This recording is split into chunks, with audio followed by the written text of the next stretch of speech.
기도하겠습니다. 아버지 하나님, 오늘 우리에게 복된 날, 귀한 날 허락하시고 무엇보다 주님 앞에 나와 예배하게 하시며 특별히 이 시간 모든 것 내려놓고 주의 말씀을 듣게 허락하셨사오니 감사를 드립니다.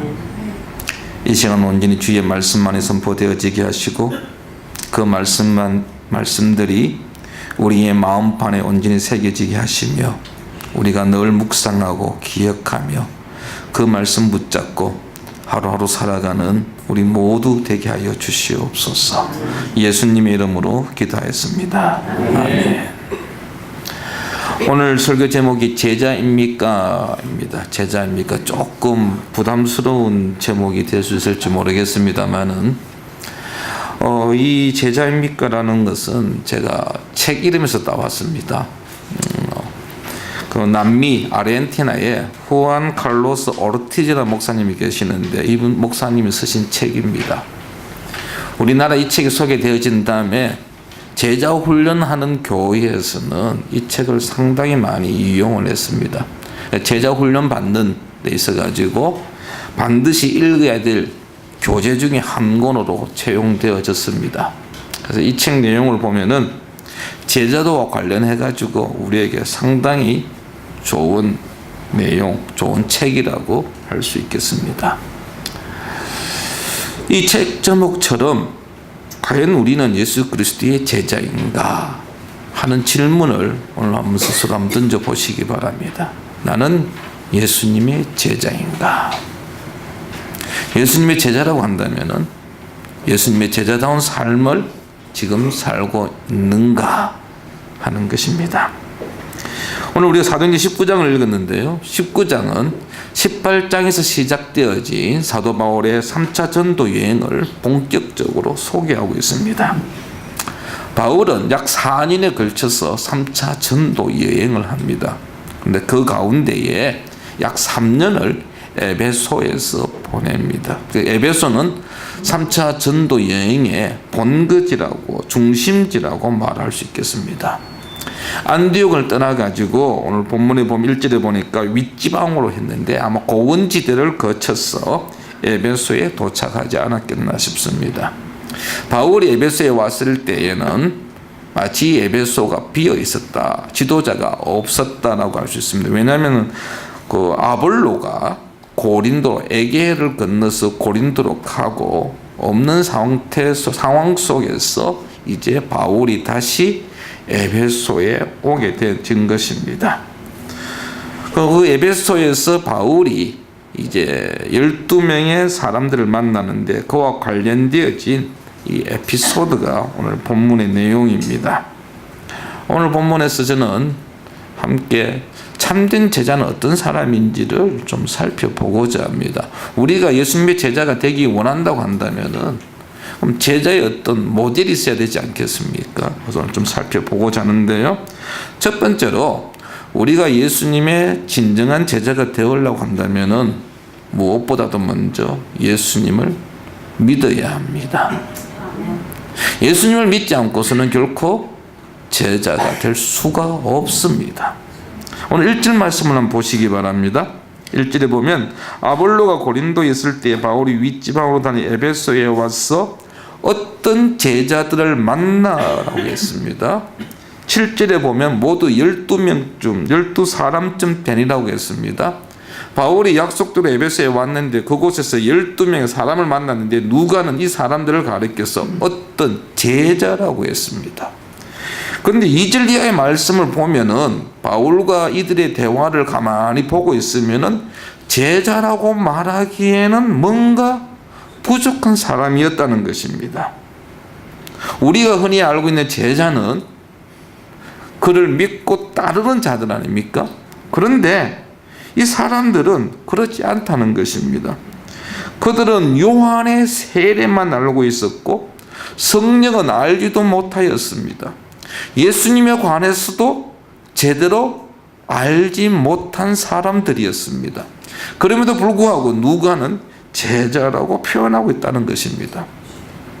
그래서 학자들이 그럼 과연 이들은 어떤 사람이냐 그래서 뭐 나름대로 이러저런 의견들을 내놓고 있는데요.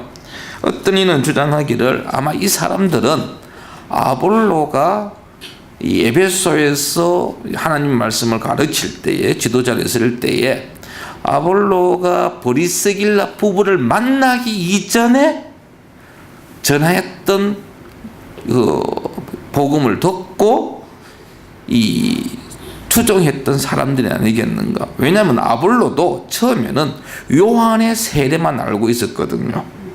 그 사도행전 18장 25절에 보면은 아볼로가 요한의 세례만 알고 있었고 그 부족한 지식을 가지고 에베소 교회에서 가르쳤던 것입니다. 그때에 이 아볼로에게 배웠던 사람들 아마 그들이지 않겠느냐 이렇게 주장하는 사람도 있고요. 어떤 사람들은 이들은 아마 이방인들인데 요한에 관하여 요한에 관한 메시지를 세례 요한의 인품이라든지 세례 어떤 누구인지에 대한 소문을 듣고 소식을 듣고 그를 추종하는 무리들이 아니었겠느냐 하는 것입니다. 그러니까 세례 요한이 어떤 사람이며 세례 요한이 전한 메시지가 무엇인지는 알고는 있었지만 오늘 바울의 그 4절 말씀에 보면은 사도 세례 요한이 하는 사역의 목적이 무엇인지는 제대로 알지 못하는. 여러분 우리가 알다시피 세례 요한은 예수 그리스도의 길잡이로 이 땅에 온 사람입니다. 그는 예수님께서 사역을 할 수 있도록 준비하기 위해서 온 사람이었는데 지금 이 제자들은 세례 요한은 알고 있지만 예수님을 알지 못한 것으로 볼 때에 세례 요한이 왜 왔는지 그가 한 사역의 목적이 무엇인지에 대해서는 알지 못했던, 한마디로 요약하면은 이 사람들은 제자라고는 하지만은 예수님을 제대로 알지 못하는, 그래서 엄밀하게 말할 때는 제자라고 말할 수 없는 자들이었다는 것입니다. 예수님께서 자신의 죽음과 부활을 통하여 완성해 놓으신 사역에 대해서는 전혀 알지 못한 자, 그래서 그들은 성령을 받지 못한 자들이었다는 것입니다. 바울이 직설적으로 너희가 성령을 받았느냐라고 질문했을 때에 그들은 대답하기를 우리는 모른다라고 답했던 사람이었다는 것입니다. 존 스토든 목사님은 그의 사도행전 29장을 이렇게 해석해 놓은 글에서 이런 이야기를 하고 있습니다. 누가 진정한 그리스도인이냐? 그리스도인이 되기 위해서는, 그리스도인을 하기 위해서는 네 가지의 신앙 체험을 해야 한다라고 말합니다. 그 네 가지가 무엇이냐면 회개, 그리고 예수님에 대한 믿음, 그리고 물로 받은 세례, 그리고 마지막으로 성령의 선물을 경험한 자가 그리스도인이다 라고 이야기를 하고 있는데, 이러한 기준에 비추어 본다면 이 12명은 세례 요한의 세례를 받았다는 것은 회개했다는 이야기입니다. 회개는 있었지만, 자신의 잘못을 깨닫고 자신의 죄를 인정하는 회개는 있었지만은 그 나머지에 대해서는 전혀 찾아볼 수 없는 사람들이었다는 것입니다. 2%가 부족한 그리스도인이라고 말할 수 있다는 것이죠. 그런데요, 오늘날에도 우리 교회 안에도 이러한 사람들이 있다는 것입니다.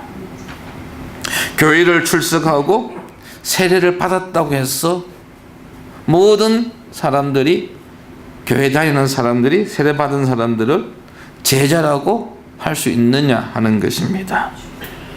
우리 주변에 보면은 교회에 와서 함께 예배는 드리는데 그러나 예수님을 알지 못한 자들이 있습니다.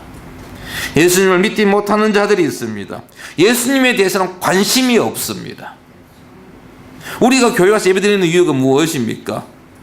1순위가 예수님이잖아요. 이게 어떻게 보면 교회의 본질 아닙니까? 예배의 본질 아닙니까? 그런데 예수님에 대해서는 전혀 관심이 없고 다른 것에 더 많은 관심을 가진 자들, 예수님을 자신의 구원자로 믿지 않음에도 불구하고 교회를 출입하는 자들이 있다라는 것입니다. 평신도주기만 있는 게 아닙니다.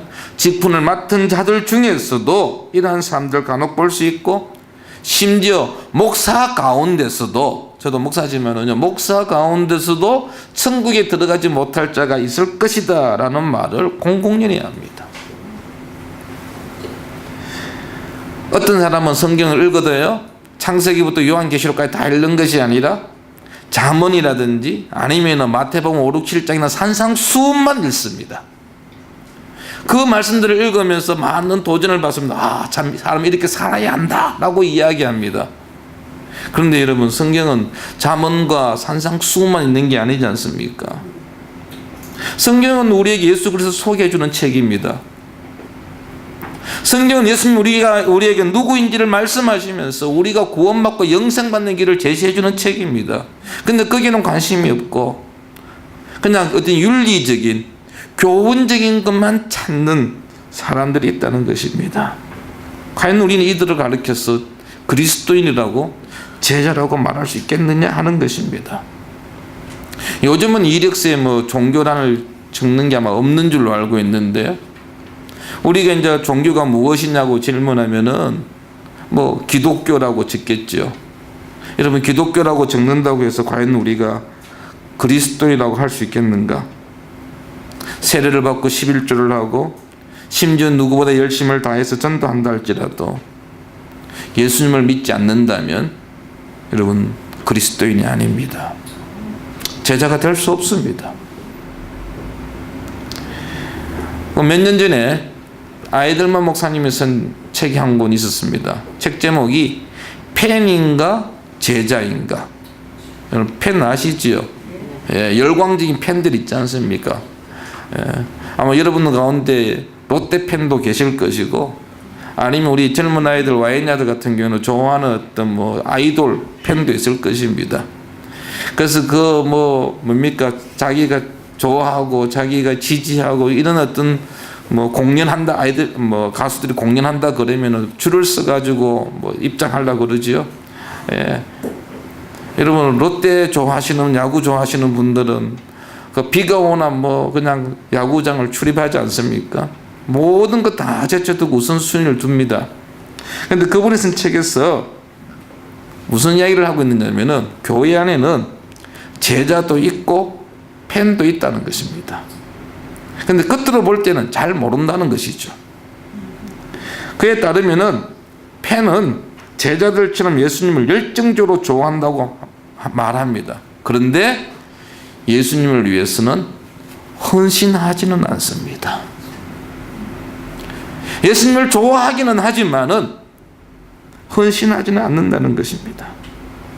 예수님을 응원하면서도 그런 어떤 상황이, 반대 상황이 일어나게 되면 기꺼이 태도를, 방향을 바꾸어 버립니다. 일이 잘 풀릴 때는 예수님을 막 부르면서도 힘들고 어려우면 언제 그랬느냐 식으로 등을 돌린다는 것입니다. 예수님에 관해서 많은 지식은 가지고 있지만 인격적인 만남은 가지지 않습니다. 자기 스스로 나는 그리스도인이라고 말하지만은 정작 그리스도를 따를 생각은 추호도 하지 않습니다. 그들은 단순한 열광을 헌신으로 착각합니다. 행동하지 않고 말로 때우려고 합니다. 바로 이게 팬입니다. 우리는 어떻습니까? 팬입니까? 제자입니까? 예수님 당시에 많은 사람들이 예수님을 쫓아다녔습니다. 예수님을 왕으로 세우려고 했습니다. 그런데 마지막에 예수님을 향하여 십자가에 못 박으려고 했던 사람들도 바로 그 사람들이었습니다. 자신의 요구에 들어주지 아니하고 자신의 생각과 다르니까 태도를 180도 바꾼 것입니다. 예수 그리스도를 믿습니까? 그분과 인격적인 만남이 없다고 한다면 우리는 제자라고 말할 수 없습니다. 진실로 예수님을 믿는 자라고 한다면 우리는 그분께 모든 것을 맡기고 따라야 합니다. 저는 우리 성도들 가운데 단 한 명의 팬도 없기를 바랍니다. 두 번째로요, 방언과 예언을 해야만이 제자가 되는 것은 아닙니다. 누가가 제자라고 한 이 사람들, 이들이 바울을 만나서 진짜 제자가 되었습니다. 5절과 6절 말씀을 한번 보십시오. 5절에 보니까 그들이 듣고 주 예수의 이름으로 세례를 받으니 바울이 그들에게 안수하며 성령이 그들에게 임하심으로 방언도 하고 예언도 하니. 이제 그들이 예수님을 알지 못한다는 사실을 난 바울이 그들에게 예수님을 소개했습니다. 그러자 그들이 예수님을 믿었습니다. 바울이 그들을 위해서 세례를 베푸고 안수했습니다. 그랬더니 그들에게 성령이 임하였습니다. 성령이 임하자 방언도 터지고 예언도 하였습니다. 그들이 진정한 그리스도인으로 거듭났다는 것입니다. 그들의 입에서 나온 방언과 예언은 그들이 그리스도인이라는 사실을 증명해 주는 것입니다. 여러분, 방언 잘 아시죠? 배우지 않았음에도 불구하고 전혀 다른 언어로 말하는 것. 어떤 경우에는 뭡니까? 다른 사람 전혀 알아들을 수 없는 아주 신비로운 언어를 말하는 능력, 이게 바로 방언입니다. 혹시 여러분들 방언하시는 분 보셨는지 모르겠어요. 옆에서 방언하는 분 같이 기도하면은요, 막 하는데 샬라샬라 하는데 내가 못 알아들어요. 그런 경우 있습니다. 그럼 한편은 뭡니까? 부럽기도 합니다. 하나님, 저 사람 방언 받았는데 왜 나는 방언이 없습니까? 예언의 능력, 예언은 하나님의 말씀을 말하는 것입니다. 하나님으로부터 어떤 특별한 계시를 받고 그 계시를 말할 수 있는 능력이 예언입니다. 지금은 물론 예언이 거의 없다고 해도 과언이 아닙니다. 왜냐하면 이 당시에는 초대교회 시절에는 아직 이 사도 바울이 이 전도 여행할 그 당시만 해도 성경이 완성되어지지 않았습니다. 성경이 기록되어지는 과정 속에 있었기 때문에 하나님께서는 필요에 따라서 예언의 능력을 은사를 주셨습니다. 하지만 지금은 성경이 완성되어졌기 때문에 더 이상의 예언의 은사는 우리에게 필요치 않습니다. 하나님 말씀을 알고 싶으면 이 기록되어진 성경을 보면 됩니다. 굳이 여러분들 어디 예언의 은사가 있다고 찾아가지 마십시오.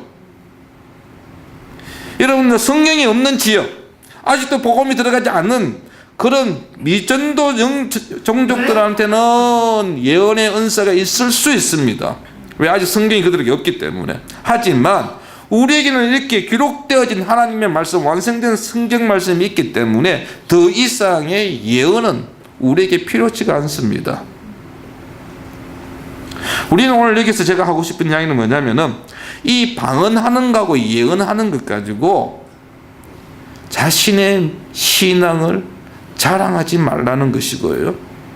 방언하는 사람과 예언하는 사람을 보고 부러워하지 말라는 것입니다. 방언이나 예언은 그리스도임을 증명한 하나의 표지에 불과합니다. 성령께서 임재하셨다는 것을, 성령 받았다는 것을 하나하나 보여주는 가시적인 징조에 불과합니다. 이러한 성령의 역사를 일반화해서는 되지 않는다는 것입니다. 방언을 하지 못했다고 해서 예언을 하지 못한다고 해서 제자가 아닌 것은 아닙니다. 제자라고 해서 모든 사람들이 방언을 해야 되고 예언을 해야 하는 것은 더더욱 아닙니다. 방언이나 예언은 하나님께서 우리에게 주신 성령의 은사 중에 하나입니다. 예, 방언이나 예언을 하지 못했다고 해서 하지 못해도 우리는 얼마든지 주님의 제자가 될 수 있다는 사실입니다. 만약에 이 방언이나 예언하는 것이 중요한 사건이었다고 한다면, 이것이 우리가 그리스도인으로 제자로서 살아가는 중요한 것이라고 했다면, 필수적이라고 했다고 한다면, 사도 바울은 이 사건을 그의 다른 서신서에서 언급했을 것입니다. 그런데 바울의 13권의 어떤 편지에서도 이 이야기는 기록되어 있지 않습니다. 에베소서 일어난 이 놀라운, 어떻게 보면 제2의 오순절 사건입니다. 그럼에도 불구하고 바울은 기록하고 있지 않다는 것입니다. 우리가 성령 받을 때요, 반드시 방언이나 예언으로 나타나는 것은 아닙니다. 그것은 에베소 교회에 당시에 일어났고 오늘 있다 할지라도 그 일부 방언이 필요하고 예언이 필요했기 때문에 하나님 주시는 것이지, 그것이 여러분 일반화되어져서는 안 된다라는 것입니다. 그러므로 혹시 여러분들 주변에 방언하는 자가 있다고 해서 그들을 부러워하지 마십시오. 방언받지 못했다고 해서 구원받지 못한 건 결코 아닙니다. 방언과 예언을 가지고 신앙생활의 근거로 삼거나 다른 사람들을 평가에는 피해야 할 것입니다. 방언한다고 해서 다른 사람보다 신앙이 좋은 것도 아닙니다. 어느 교회에서 있었던 이야기입니다. 이 교회에 방언하는 교인들이 있었습니다. 이 방언하는 교인들이 자기들끼리 똘똘 뭉쳐가지고 자기들끼리만 교제합니다. 그리고 방언하지 못한 다른 성도들을 무시합니다. 방언도 못하는 사람. 근데 그들 중에 목사님도 끼었어요. 담임 목사님 방언을 못하시는 거예요. 그러니까 이 사람들이 영적으로 딱 교만해가지고 목사님도 깔보는 겁니다. 그러니까 목사님 가만히 보면 이거 어떻게 좀 해결해야 될 것 같거든요. 어떻게 할까 하다가 하나 좋은 생각이 떠올렸습니다. 그래서 마태복음 6장 저걸 탁 펴가지고요, 헬라어로 주기도문을 외웠습니다. 그리고 그들에게 갔습니다. 자, 기도합시다 하니까 이제 이 성도들이, 방언하는 사람들이, 우리 목사님 방언 터졌나 하는데 갑자기 목사님 입에서 자기들이 알지 못하는 언어가 막 나오거든요. 그러니까 와, 우리 목사님 방언 받았다고 와 박수 치는데요. 목사님이 다 끝나고 하는 말이, 제가 방언한 게 무엇인지 아십니까? 아니요, 모르겠는데요. 제가 주기도문 했거든요. 그때서야 성도들 아차 싶었습니다. 여러분, 방언이나요 예언은 비본질적인 것입니다. 그게 본질이 아닙니다. 중요한 것은 우리가 얼마나 예수님을 닮아가느냐 하는 것입니다. 성령의 역사는요, 각자 다르게 나타납니다. 나에게 나타난 성령의 역사가요, 다른 사람에게 다르게 나타나기 때문에 우리는 하나님께 나에게 은사를 주시고 나에게 성령을 주셔가지고 은사 받으면 그걸로 감사하면 되는 것입니다. 우리는 그 은사를 받은 걸로 인하여 하나님께 감사하며 예수 그리스도 닮아가기를 힘쓰고 애써야 한다는 것입니다. 하나님께서 우리에게 성령의 은사를 주시면 그 은사를 가지고 사용하기를 원합니다. 다른 사람들 섬기고 다른 사람을 돕기 위하여 우리에게 그런 은사를 주시는 것입니다. 우리는 매일 그분을, 예수 그리스도를 닮아가야 하는 것입니다. 그 자가 바로 참된 제자입니다. 마지막으로요, 제자는요, 복음을 바로 알고 전하는 자입니다. 4절 말씀을 같이 한번 읽어보겠습니다. 4절, 바울이 이르되 요한이 회개의 세례를 베풀며 백성에게 말하되 내 뒤에 오시는 이를 믿으라 하였으니 이는 곧 예수라 하거늘. 아멘. 바울은 예수님을 모르고 요한의 세례만을 알고 있는 자들에게 예수님을 소개했습니다. 그들이 잘못 알고 있는 부분을 지적해서 올바르게 고쳐 주었습니다. 그리고 그들에게 예수님을 믿어야 한다고 강권하였습니다. 그래서 그들은 예수님을 믿고 세례를 받았다라는 것입니다. 이게 진정한 제자의 모습이죠. 오늘 한 해 우리가 살림과 세움, 바로 이 모습입니다. 예수 그리스도를 바로 전하고 그리고 그들로 하여금 세례받게 하는 것. 바울에게 세례를 받은 12명은 진정한 제자가 되었습니다. 모르긴 해도 에베소 교회의 중추적인 역할을 감당하지 않았겠나 싶습니다. 다르게 표현하면요, 선교적인 언어를 쓰면은 영적 재생산이 이루어졌다는 것입니다. 디모데후서 2장 2절에 이런 말씀이 있습니다. 또 내가 많은 증인 앞에서 내게 들은 바를 충성된 사람들에게 부탁하라. 그들이 또 다른 사람들을 가르칠 수 있으리라. 아멘. 바울이 디모데에게 두 번째 보낸 편지, 바울의 유서라고 이야기합니다. 그가 죽음을 앞두고 디모데에게 부탁을 합니다. 디모데야, 네가 내게 들었던 것을 충성된 사람들에게 가르쳐 주어라는 것입니다. 그리고 그걸로 끝나는 것이 아니라 그 사람들, 너에게 가르침을 받은 충성된 사람들이 또 다른 사람들을 가르칠 수 있도록 해라는 것입니다. 교회는요, 이 영적 재생산이 계속해서 이루어져야 합니다. 제자는 이 일에 목숨 걸어야 합니다. 제자는 자신의 당대로 신앙을 끝내지 않습니다. 자신의 뒤를 이을 자를 양육하는 자입니다. 여러분들, 우리가 몇 대에 걸쳐서 내려오는 비전이나 비술 같은 거 있지 않습니까? 예?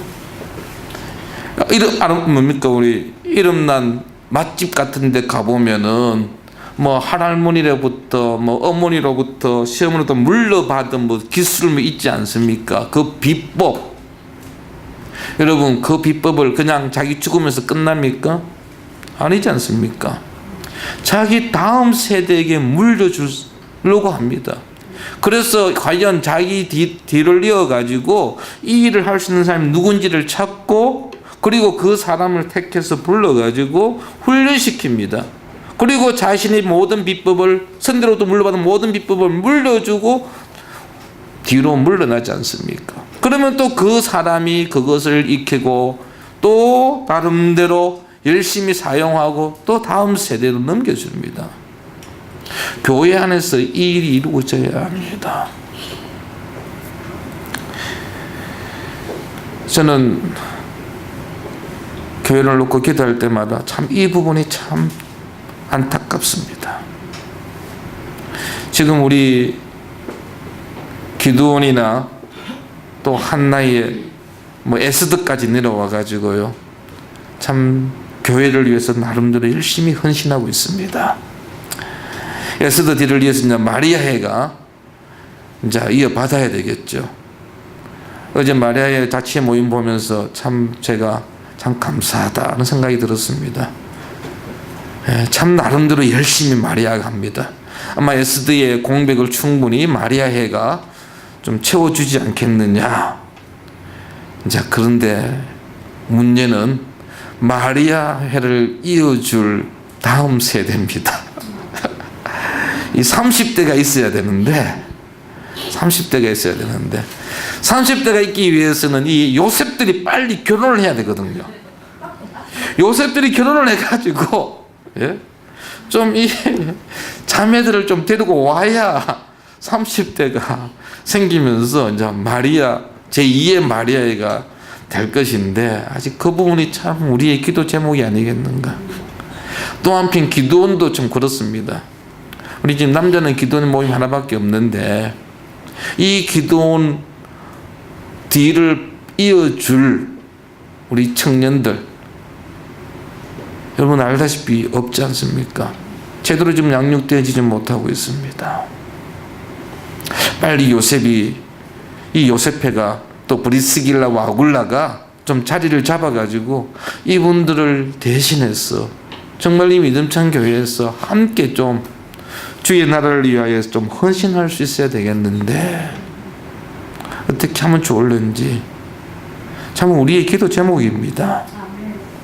아이고, 내가 살아있을 때 교회가 채워지고 하면 되지 않겠느냐 하는지 모르겠지만 그렇지 않습니다. 신앙은 이어져야 합니다.